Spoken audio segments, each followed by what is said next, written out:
Salam, bu videoda mən sizə Cənubi Azərbaycanda baş vermiş inqilabların oxşar və fərqli cəhətlərini izah eləyəcəm. İlk növbədə əncümənlərdən başlayaq.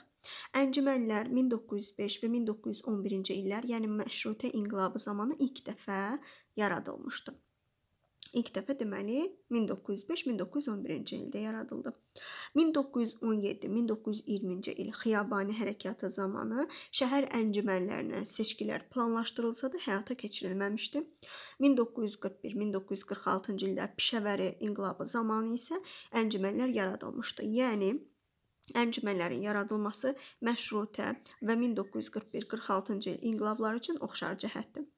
Muxtariyyət tələbi isə məşrutə inqilabında yoxdur. Muxtariyyət tələbi ilk dəfə 1917-1920-ci illərdə Xiyabani inqilabında ilk dəfə tələb edilmişdi. 1941-46-cı illərdə də həmçinin Azərbaycana muxtariyyət tələbi var idi. Yəni 17-20 ilə 41-46 üçün oxşar cəhətdir. Silahlı dəstələr hər üç inqilab üçün oxşar cəhətdir. Məşrutə inqilabında fədai dəstəsi, 1941-46-da da fədai dəstəsi adlanırdı. Ancaq 1917-1920-ci illər Xiyabani inqilabı zamanı jandarm və polis adlandırılırdı bu deməli silahlı dəstələr. Daha sonra valinin qovulması. Məşrutə inqilabı zamanı vali Səmədxan qovulmuşdu. 1917-20-ci illərdə də həmçinin vali qovulmuşdu. Yəni bu ikisi üçün oxşar cəhətdir. Ancaq 41-46-ya deyə bilmərik. Möhtəkirliyə qarşı mübarizə. Məşrutə inqilabı ilə Xiyabani inqilabı üçün oxşar cəhətdir, aclığa və möhtəkirliyə qarşı. Ancaq 41-46 üçün deyə bilmərik. Maarif, məktəb islahatı, məhkəmə islahatı, sosial sahədə islahat, bunlar da oxşardır. Bu əslində üçünə də oxşar cəhət kimi götürə bilərik. 1941-46-cı ildə dil haqqında qanun, əmək haqqında qanun və s. qəbul edilmişdi. Bunlar sosial sahədə və mədəni sahədə olan islahatlar idi.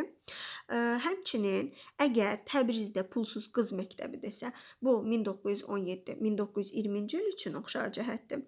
Daha doğrusu aiddir. Ancaq Təbriz Universiteti 1946-cı ilə aiddir. Konstitusiya yalnızca məşrutə inqilabında olubdur, digər inqilablarda yoxdur. ADP-nin yaranması məşrutə inqilabında yoxdur, ancaq Xiyabani və Pişəvəri inqilabı üçün oxşar cəhətdə ADP-nin yaradılması. Həmçinin milli hökumətin yaradılması da məşrutə inqilabında yoxdur. 1917-1920 və 41-46-cı ildə isə hər ikisində milli hökumət var. ADP və milli hökumət ikisi üçün də oxşar cəhətdir. Təbriz hərəkatın mərkəzi idi, bu isə üç inqilabın üçünə də oxşar cəhət olur. Deməli, ümumilikdə götürəndə üç inqilaba da oxşar cəhət nə olur?